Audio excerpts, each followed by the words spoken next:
இன்னைக்கு most of the earning பீப்பிள்க்கு இருக்க பிரச்சனை என்னன்னா, வர்ற காசெல்லாம் எங்க தான் போகுதுன்னே தெரிய மாட்டேங்குது அப்படிங்கிற ஒரு கவல தான் இருக்கும். அதே மாரி மெஜாரிட்டி ஆஃப் தி ஆஸ்பிரண்ட்ஸ்க்கு என்ன பிரச்சனைன்னா, என்னோட டைம் எல்லாம் எங்க தான் போகுது?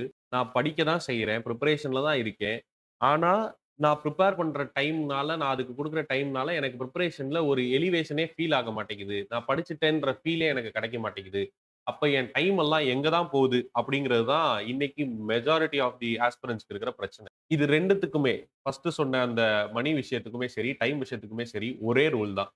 என்னன்னா, நீங்க அத மெஷர் பண்ணலைன்னா, அது எங்க போகுதுன்னு நம்மளால தெரியாது நமக்கு. இந்த பர்ட்டிகுலர் கேஸ்ல மணி வந்து இண்டிவிஜுவல பொறுத்து மாறும். பட் இந்த பர்ட்டிகுலர் கேஸ்ல பிரிப்பரேஷன் டைம்ன்னு வர்றப்ப, காமனா எல்லாரும் டைம லூஸ் பண்ற ஒரு சில இடங்கள்னு இருக்கு. அந்த இடம்லாம் என்னெல்லாம் அப்படிங்கிறதெல்லாம் தான் ஐடென்டிஃபை பண்ணி ஒவ்வொரு வீடியோவா நான் பேசிட்டு இருக்கேன். ஆல்ரெடி இந்த சீரிஸ்ல 2 வீடியோ போஸ்ட் பண்ணியிருக்கேன். ஃபர்ஸ்ட் வீடியோல இப்ப இந்த டிஎன்பிஎஸ்சி ஆகஸ்ட் மந்த்ல வரப்போற எக்ஸாமுக்கு பிரிப்பேர் பண்றது, இப்ப பிரிப்பரேஷன ஸ்டார்ட் பண்றது பெஸ்ட்டு. இல்ல ஏன் இப்ப பிரிப்பரேஷன ஸ்டார்ட் பண்றது வொர்ஸ்ட் அப்படின்னு சொல்லி பேசியிருந்தேன். அடுத்த வீடியோல உங்களோட பிரிப்பரேஷன் டைம ஒரு டாபிக்க கம்ப்ளீட் பண்றதுக்கு 1 மணி நேரம் தேவைன்னா, 5 மணி நேரம் ஸ்பெண்ட் பண்ணிடுறீங்க அந்த டாபிக்க கம்ப்ளீட் பண்றதுக்கு. அதுலயும் ஃபுல் எஃபெக்டிவா நீங்க அந்த டாபிக்க படிச்சு முடிக்க மாட்டேங்கிறீங்க. அது எப்படிலாம் அப்படின்னு சொல்லி டிஸ்கிரைப் பண்றதுல ஃபர்ஸ்ட் வீடியோவா போன வீடியோல நீங்க ரிசோர்ஸஸ தேடுறதிலேயே நெறைய டைம் ஸ்பெண்ட் பண்றீங்க அப்படின்றத சொல்லியிருந்தேன். ஸோ ஃபர்ஸ்ட் ஸ்டெப்ல என்ன சொல்லியிருந்தேன்னா, பிக்ஸ் யுவர் ரிசோர்ஸஸ். என்னலாம் மோட்ஸ்ல நீங்க கன்டென்ட்ட படிக்க போறீங்க அப்படிங்கிறத ஃபர்ஸ்ட்டு ஃபிக்ஸ் பண்ணிருங்க. அத கம்ப்ளீட்டா ட்ரஸ்ட் பண்ணி, அதுல ரிலே பண்ணி இருங்க. இல்லன்னா, அதுக்குள்ளாரயே சுத்திக்கிட்டே இருப்போம்ன்றத பத்தி ரொம்ப டீட்டெயிலா லாஸ்ட் வீடியோல சொல்லியிருந்தேன். எக்ஸாம்பிள்க்கு ஒரு டாபிக்கையும் எடுத்து, இத எப்படி நீங்க ஸ்பெண்ட் பண்ணியிருப்பீங்க டைம்ங்கிறதையும் ஒரு விஷயத்த டெபிக்ட் பண்ணி காமிச்சிருந்தேன்.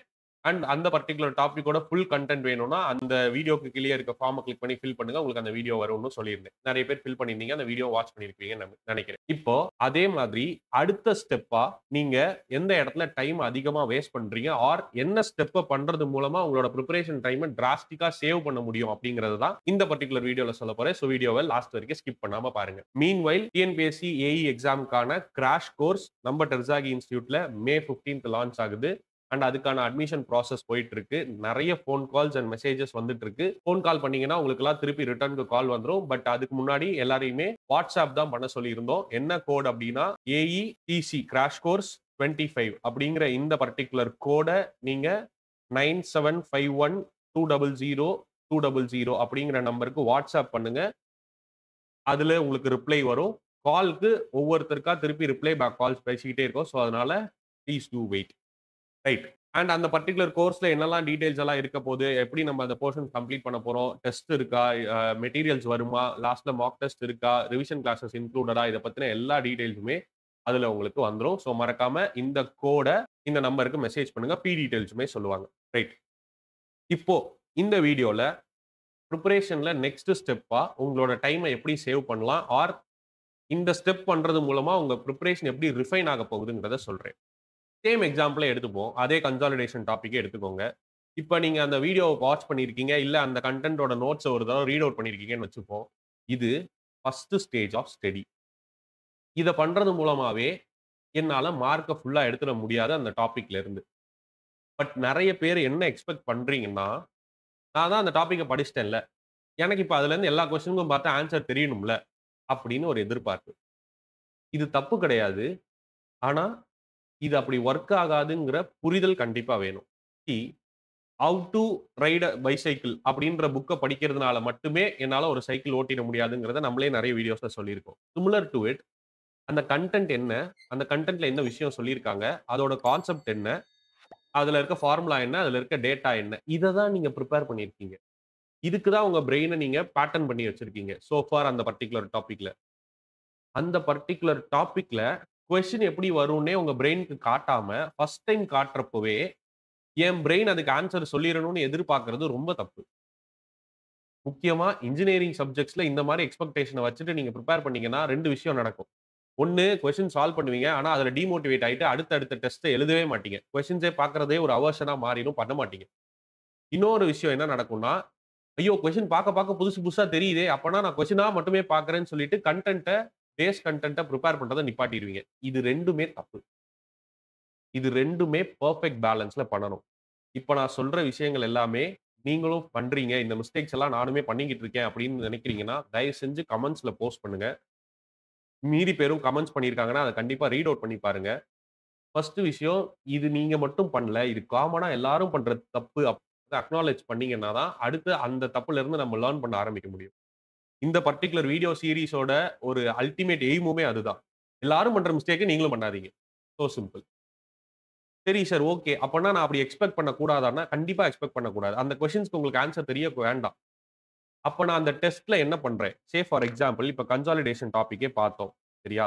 அந்த டாபிக்க வந்து எப்படிலாம் நீங்க புரோசீட் பண்ணணும்? எப்படிலாம் படிக்கணும்? அந்த நோட்ஸ், அதுல இருக்க கன்டென்ட் இது எல்லாமே சொல்லியிருந்தேன். இப்போ அந்த பர்ட்டிகுலர் டாபிக்ல இருந்து ஃபியூ கொஸ்டின்ஸ டிஸ்ப்ளே பண்ணியிருக்கேன். Okay. Property of the soil mass pertaining to its susceptibility to decrease in volume under pressure. அப்படின்னா என்ன? ஆப்ஷன்ல பாருங்க. கம்ப்ரஷன், கம்ப்ரசிபிலிட்டி, கன்சாலிடேஷன் எல்லா வார்த்தையும் இருக்கு. ஸோ, நான் இப்ப கன்சாலிடேஷன்னா என்னன்னு படிச்சேன். வார்த்தையெல்லாம் படிச்சேன். ஆனா எக்ஸாக்ட்டா இதே சென்டென்ஸ எங்கேயுமே படிக்கலையே சார். படிக்க முடியாது. இதே சென்டென்ஸ எங்கேயுமே டைரக்ட்டா உங்களுக்கு குடுத்திருக்க மாட்டாங்க. அத இப்படி அப்படி டைரக்ட்டா கொஸ்டின் ஃப்ரேம் பண்ற காலமும் முடிஞ்சு போச்சு. டைரக்ட்டா கொஸ்டின் பேங்க்ல இருந்து அப்படியே கொஸ்டின் எடுத்து வச்ச காலமும் முடிஞ்சு போச்சு. திருப்பி இதே சென்டென்ஸ் உங்களுக்கு அடுத்த கொஸ்டின் பேப்பர்ல வருமான்னு கேட்டா வராது. வேற மாரி ஃபார்முலேட் பண்ணி வரலாம். அப்போ விஷயம் என்னன்னா, இப்ப இந்த கொஸ்டின பார்த்ததுக்கு அப்புறம் திருப்பி போய் அந்த கன்டென்ட்ட பார்க்கறப்ப, அதோட அப்ரோச் அதோட பார்வை வேற மாரி இருக்கும். அதே அடுத்த கொஸ்டின் பாருங்களேன். When the stress is applied to a soil mass, the elastic deformation of solid particles.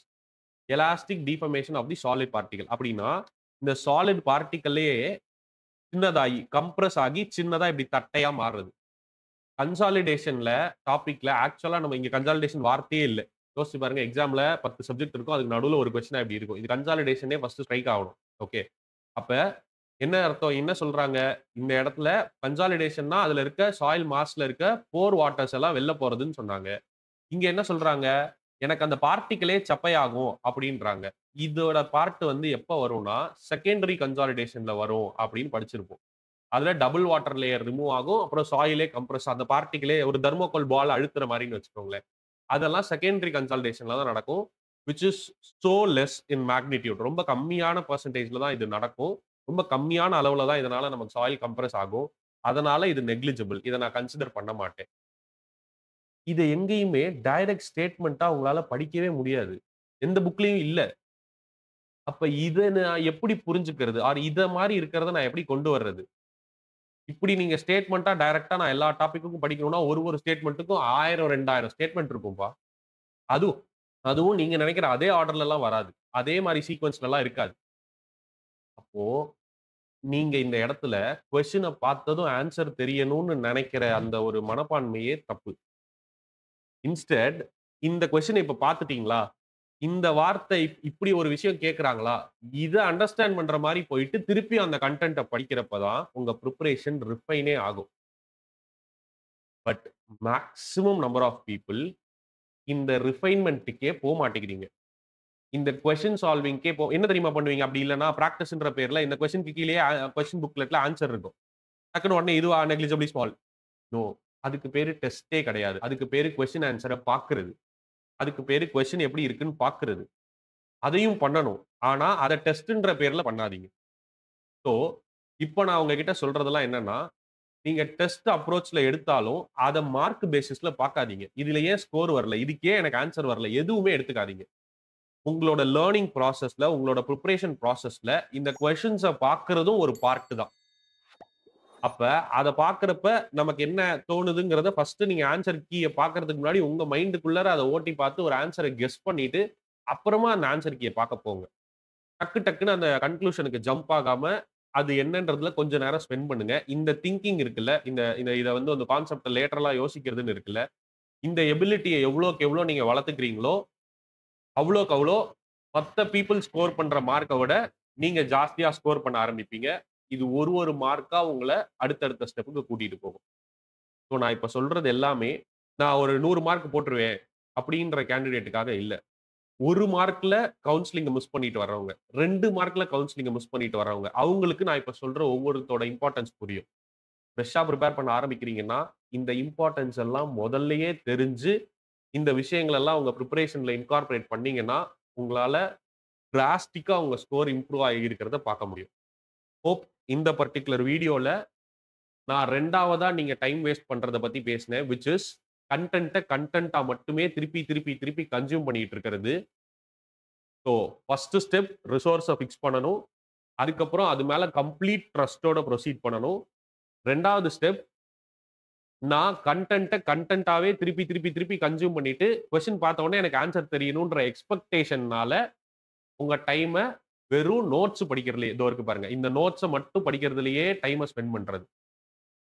இதுக்கு பதிலா கொஸ்டின்ஸ எடுத்து பார்க்கிறதும் உங்க பிரிப்பரேஷன்ல ஒரு பார்ட் தான். அந்த கொஸ்டின அண்டர்ஸ்டாண்ட் பண்றதும் உங்க பிரிப்பரேஷன்ல ஒரு பார்ட் தான். அப்படிங்கிறத புரிஞ்சு, ஒரு டைம் அந்த கன்டென்ட்ட படிச்சதுமே, அடுத்து அடுத்த டைம் அந்த கன்டென்ட்டா திருப்பி படிக்கிறதுக்கு முன்னாடி, போயி கொஸ்டின்ஸ ஒரு தரம் அந்த டாபிக்ல இருந்து என்னெல்லாம் வந்திருக்குன்னு ஃபுல்லா பார்த்துட்டு, திருப்பி கன்டென்ட்ட படிங்க. அது